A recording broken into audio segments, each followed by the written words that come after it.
Vous êtes très dur avec la classe politique. Je vais essayer d'être le plus rapide possible pour la fin de cet entretien. Vous êtes très dur avec la classe politique. Vous dites à un moment qu'elle pratique l'intelligence avec l'ennemi. Mais comme on est en temps de guerre, vous savez ce qu'on faisait aux gens qui pratiquaient l'intelligence avec l'ennemi en temps de guerre? Oui. Non, mais je vais plus loin. Ils ont du sang sur les mains. Et je vais vous dire pourquoi.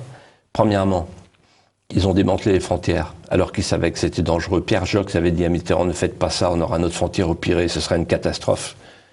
Ils ont installé au cœur de la nation une autre nation, une super nation, la nation islamique, l'Oumma. Ils ont installé le clientélisme communautaire dans nos banlieues. Ils ont rompu les relations avec l'État syrien. Si on avait gardé nos relations avec l'État syrien, on aurait évité le Bataclan. On aurait eu le renseignement. Ils ont décidé de faire de l'islam une force électorale. C'est pour ça qu'on ne peut pas toucher à ce sujet. Et ça sera de plus en plus difficile d'y toucher. Et donc, en fait, si ils n'avaient pas fait tout ça, Martial Bild, la question que je vous pose, est-ce qu'on aurait eu les attentats? Non. On n'avait pas les attentats dans les années 60. Alors, c'est de l'inconscience, c'est de l'incurie, c'est de l'impéritie, c'est plus que ça. C'est, oui, une volonté d'intelligence avec l'ennemi. Parce qu'en fait, la France n'est plus indépendante. On a deux allégeances. On a l'allégeance américaine, on suit leurs aventures dans le monde. On est allé au Kosovo. Qu'est-ce qu'on est allé faire au Kosovo? Et puis maintenant, on se bat contre Poutine et contre Assad. Alors que Poutine et Assad se battent contre Ahrar al-Sham et Fatah al-Sham, c'est-à-dire le front al-Nosra dont Fabius disait « ils font du bon boulot ». Donc, c'est tout à l'envers.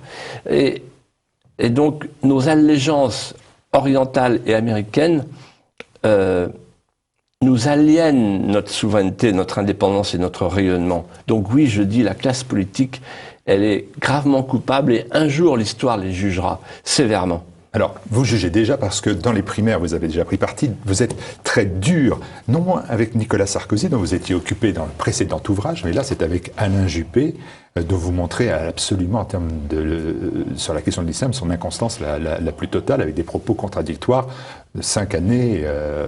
entre 5 années, des propos pro et anti-islam en l'espace de 5 ans. Oui, alors, je raconte, moi j'avais assisté à la convention de Villepinte.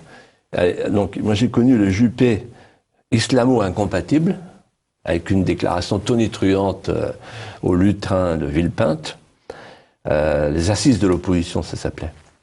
Et maintenant, il y a le Juppé compatible, l'ami de Tariq Obrou, le recteur de la mosquée de Bordeaux, qui, dans une vidéo, dit, à un moment donné, alors maintenant il renie ça, mais c'est quand même, vous pouvez y aller, de l'Imotion, c'est dans mon livre, toutes les références, il dit le califat est une obligation. Voilà, l'ami, donc, pour moi, Juppé, c'est un dhimmi, vous voyez. Un dhimmi, c'est quelqu'un qui est un ami de l'islam, qui est en situation d'infériorité et qui remercie l'islam de le protéger. Vous savez comment on l'appelle à Bordeaux?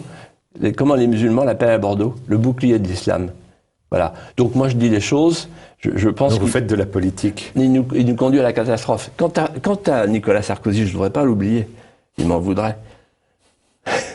Nicolas Sarkozy, un jour, il m'a dit, et on retrouve ça dans le livre de Patrick Buisson, sur Sarkozy et l'islam, un jour, il m'a dit, je vais régler le problème de l'islam en France, on va en faire une religion officielle, et je vais mettre les banlieues en location-gérance, c'est-à-dire sous le contrôle social de l'islam. Parce que nous, on n'est plus capable de le faire.